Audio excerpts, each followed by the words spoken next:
Welcome to our new VizMaker tutorial. In this tutorial, I would be glad to present you how innovative AI can be. So as you know, it's quite typical when you have some architecture and you need to scatter something, and you know that this process is quite difficult. So what I want to show you how you can use different techniques. As always, we'll use simple prompting and we'll go deeper and much deeper to some crazy results, something like this, for example. So in this tutorial, I'll try to explain you how you can create scattering inside VizMaker, and we'll discuss the possibilities of control, how advanced control can be, how you can create scatter on this surface exactly with those plants, or for example, how we can transfer our grass, for example, from here to our final result here.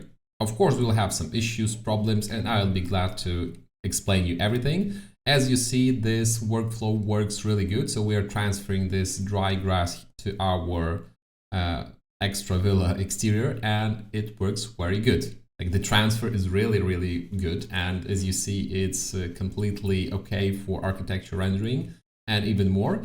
And of course, I'm adding some small issues, some small fixes to make my renders a little bit more sexy. And I'll be glad to explain you how can you do this exactly the same on your project.